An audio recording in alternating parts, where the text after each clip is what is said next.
হাউলাই আহলে বাইতি,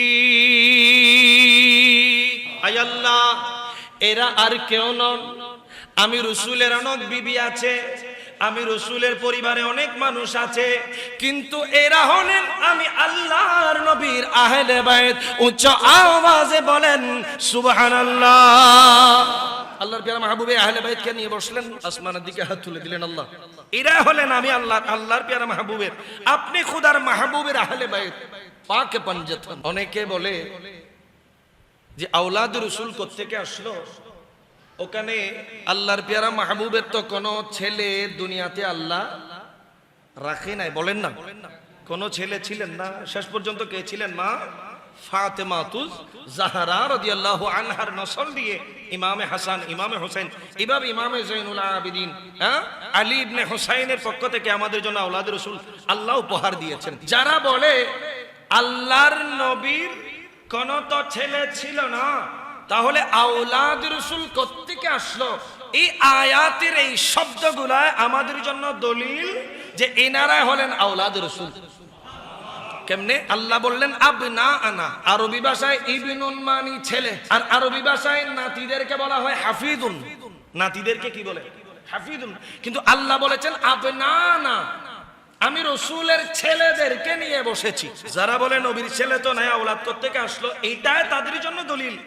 আল্লাহ রাসূল বলেন আবনা আনা, আমি যে দুইজনকে নিয়ে বসলাম এরা আমার নাতি নয়, এরা আমার ছেলে। আল্লাহর প্যারা মাহবুব সরওয়ারে কায়নাত সাল্লাল্লাহু আলাইহি ওয়াসাল্লাম এই নবম হিজরির অষ্টম, নবম, দশম হিজরিতে আল্লাহর নবী যে এত বছরে মদিনা শরীফে একটা শক্তপুক্ত একটা রাজধানী, একটা রাষ্ট্র গঠন করেছেন মদিনাতুল মুনাওয়ারা।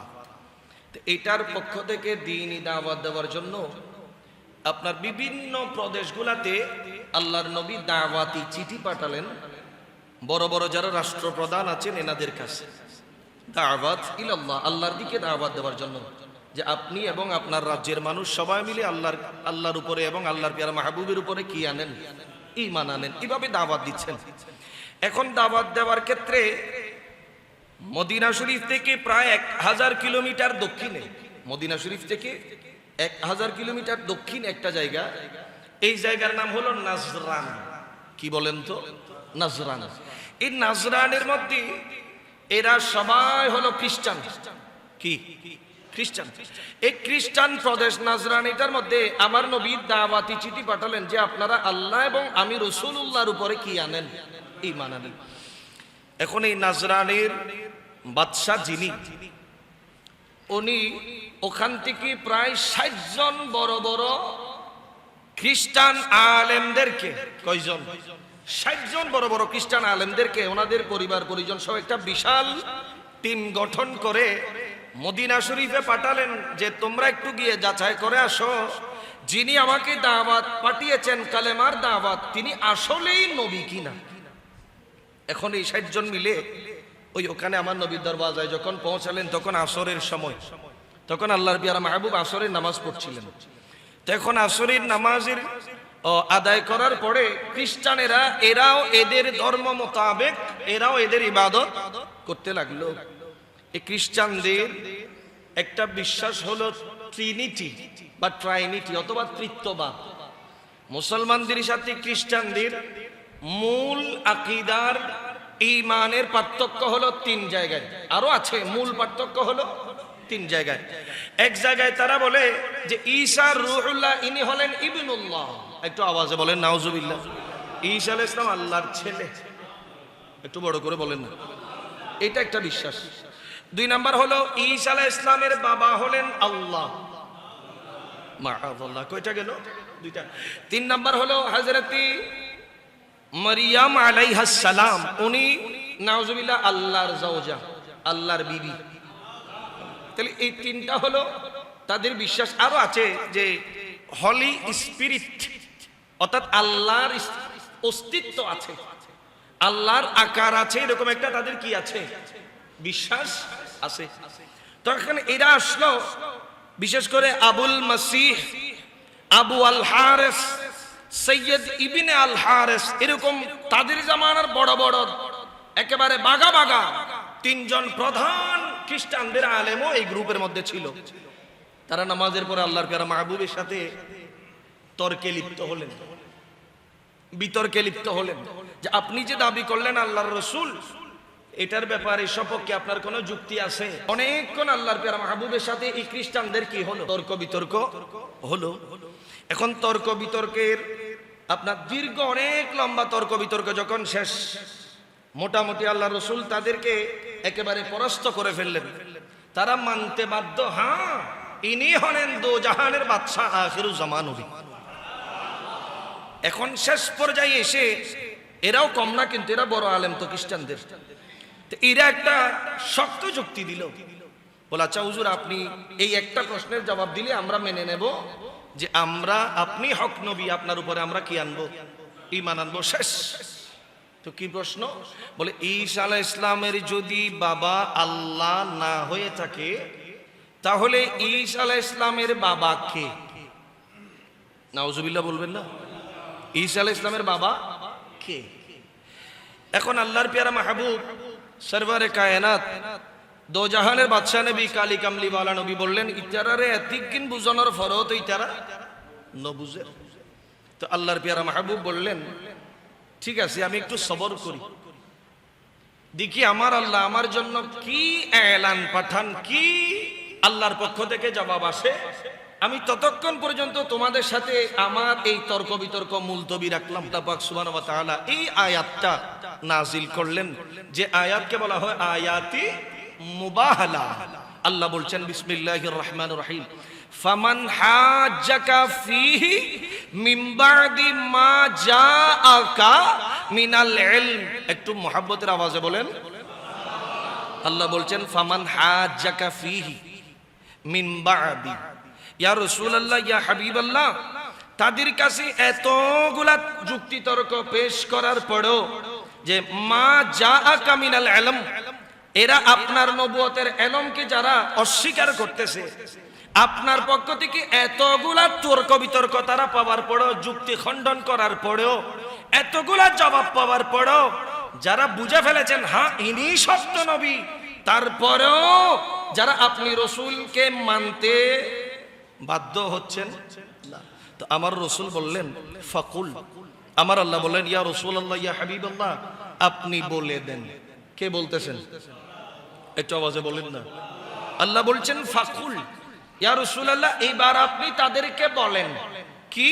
বলে তাআলাউ নাদউ আবনাআনা ওয়া আবনাআকুম। আল্লাহ বলতেছেন ইয়া রাসূলুল্লাহ ইয়া হাবিবাল্লাহ, তাদেরকে ভালো মতো বোঝানোর সব চেষ্টা ব্যর্থ। ইয়া রাসূলুল্লাহ, তারা কখনোই আপনাকে এভাবে মেনে নিবে না।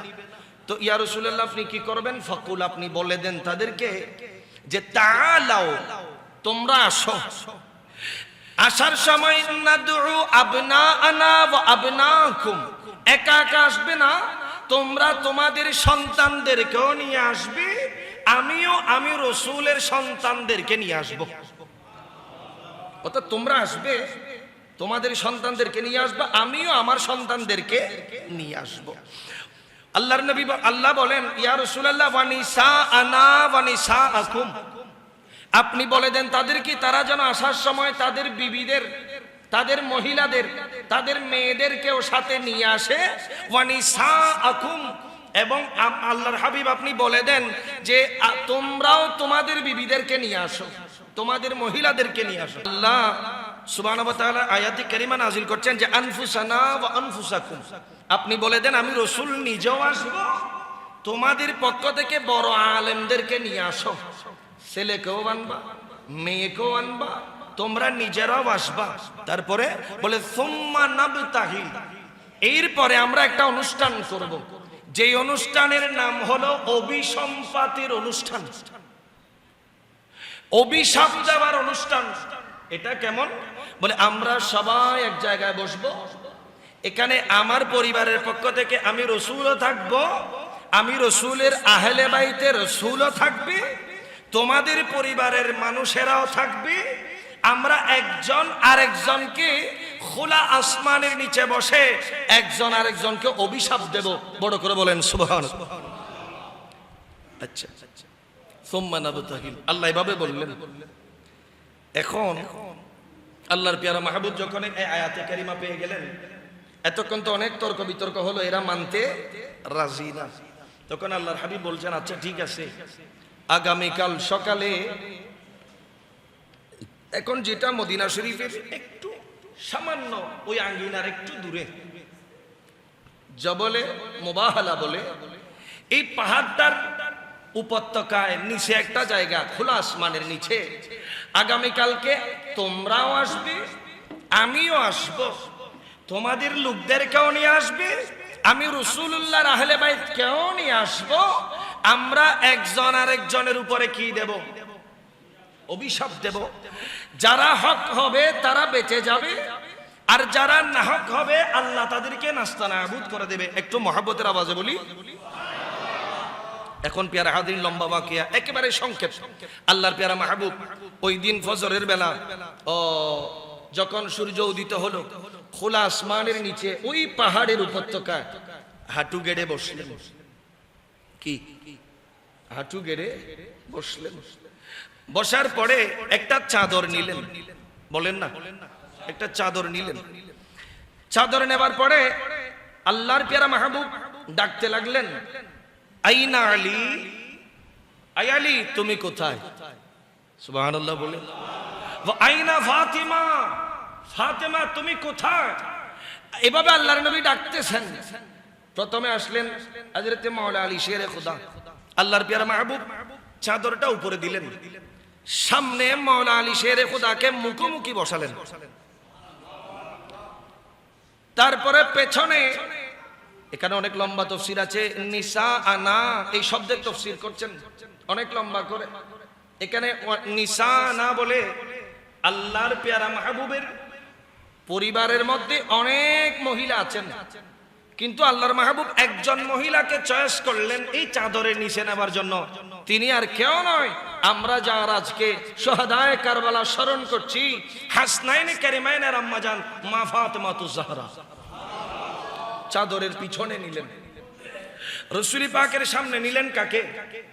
মাওলা আলী শেরে খুদা রাদিয়াল্লাহু তাআলা আনহুকে, জেনের ব্যাপারে আমার নবী বলেছেন যে আল্লাহর পেয়ারা মাহবুবের নূরানি জুবানের এলান যে মাওলা আলী শেরে খুদার চেহারার দিকে তাকানো, আন-নাজরু ইলা ওয়াজহু আলিয়ুন ইবাদা, মাওলা আলীর চেহারার দিকে তাকানো ইবাদত।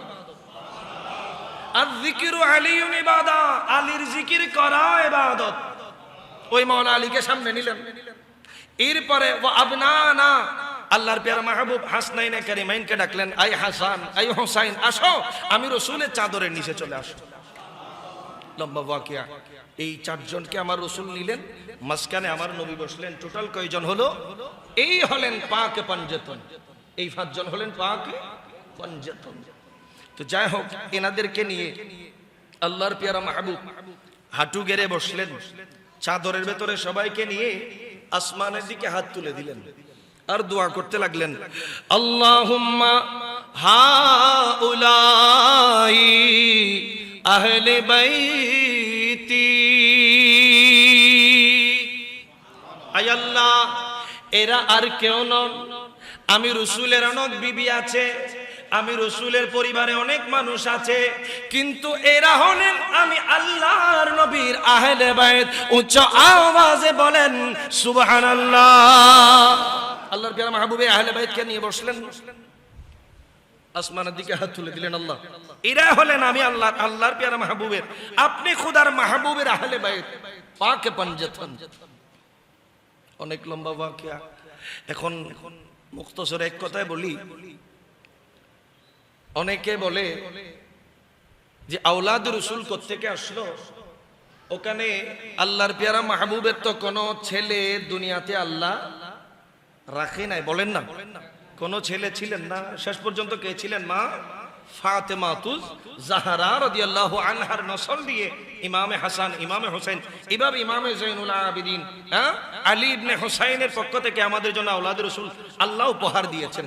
মুখতাসারে বলি, যারা বলে আল্লাহর নবীর কোন তো ছেলে ছিল না, তাহলে আওলাদ রাসূল কোত্থেকে আসলো? এই আয়াতের এই শব্দগুলা আমাদের জন্য দলিল যে এনারা হলেন আওলাদ রাসূল। কেমনে? আল্লাহ রাসূল বললেন, আল্লাহ বললেন আবনা আনা। আরবি ভাষায় ইবনুন মানি ছেলে, ইবনুন মানি ছেলে, আর আরবি ভাষায় নাতিদেরকে বলা হয় হাফিজুন। নাতিদেরকে কি বলে? হাফিজুন। কিন্তু আল্লাহ বলেছেন আবনা আনা, আমি রাসূলের ছেলেদেরকে নিয়ে বসেছি। আরেকটা আওয়াজে বলুন না। যারা বলে নবীর ছেলে তো নাই, আওলাদ কোত্থেকে আসলো, এইটাই তাদের জন্য দলিল। আল্লাহ আল্লাহ রাসূল বলছেন আবনা আনা, আমি যে দুইজনকে নিয়ে বসলাম এরা আমার নাতি নয়, এরা আমার ছেলে। আল্লাহ আমাদেরকে বুঝার তৌফিক দান করুন। যাই হোক, এরপরে খ্রিস্টানরা তো ভয় পেয়ে গেল, তারা তো জানে মনে মনে বিরোধিতা করার জন্য করতেছিল আর কি। এখনো যারা করে আহলে বাইতে রাসূলের স্মরণ করলে, মিলাদুন নবী করলে, জশ্নে জুলুস করলে, ওখানে অনেকেই করে, তো করার জন্য করে, যদিও জানে সুন্নিরা হকের উপর আছে। তো এরাও জানে ইনি হক নবী, জানার পরেও বিরোধিতা করতেছেন। এটা তাদের সাথে, তাদের ধর্মের সাথে। তো শেষ পর্যন্ত তারা আল্লাহর প্যারা মাহবুবের কাছে নত জানু হলেন, ইয়া রাসূলুল্লাহ, ইয়া হাবিবাল্লাহ, আমরা তো ধর্ম ছাড়তে পারবো না, অন্তত আপনি নবীর কাছে বশ্যতা স্বীকার করলাম, মেহেরবানি করে আমাদেরকে ছেড়ে দেন। আমরা বছরে 2000 করে আপনি রাসূলের দরবারে জিজিয়া কর দেব। কয় হাজার? 2000 স্বর্ণ মুদ্রা দেব জিজিয়া কর হিসাবে। রজব মাসে 1000 দেব, বলে আরেক 1000 দেব আমরা কখন? বলে আরেক 1000 দেব সফর মাসে। রজব মাসে 1000, সফর মাসে 1000। এই 2000 আমরা স্বর্ণ মুদ্রা আপনি রাসূলের কাছে দেব, আপনি আমাদেরকে ছেড়ে দেন, আমরা জিজিয়া কর দেব। একটু মহব্বতের আওয়াজে বলেন যে আমরা আহলে বাইতে রাসূলের শান আজমতের চর্চা করেছি, করতেছি, কিয়ামত পর্যন্ত করব। আমাদের পক্ষে কোরআনও আছে, হাদিসও আছে। আল্লাহ যারা বুঝে না তাদেরকে বোঝার তৌফিক দান করুন। তাহলে এই আয়াতে মুবাহালা, একজন আর একজনকে অভিশাপ দেবা, এই আয়াত আল্লাহ নিজেই নাজিল করেছেন। ইয়া রাসূলুল্লাহ, আপনার পক্ষে আমি খুদ রব্বে কাবা আছি। আল্লাহ আমাদেরকে বোঝার তৌফিক দান করুন। প্রিয় হাজিরিন, আজকে দাওয়াতে খায়রের মজলিস আছে। যুগের শ্রেষ্ঠ যারা মুফাসসির আছেন, মুফতি আছেন, মুফতি জামানের আছেন, আমাদের জনাব শাহাবুদ্দিন ভাইজানের সুদক্ষতা, চতুরতার ফজিলত হিসাবে, ফলাফল হিসাবে আমরা এই দুইজন জাতে আজিমাকে আজকে পাবো। আল্লাহ ওনাদেরকে সহি সালামতে যথাসময় আমাদের মজলিসে আসার আল্লাহ তৌফিক দান করুন। আমরা যা জানি না চেষ্টা করব হুজুরদের থেকে বসে জানার, শোনার, বুঝার, আমল করার। আল্লাহ আমাদেরকে কবুল আর মঞ্জুর করুন। আখির দাওয়ানা আলহামদুলিল্লাহি রাব্বিল আলামিন। আসসালামু আলাইকুম ওয়া রাহমাতুল্লাহি তাআলা ওয়া বারাকাতুহু।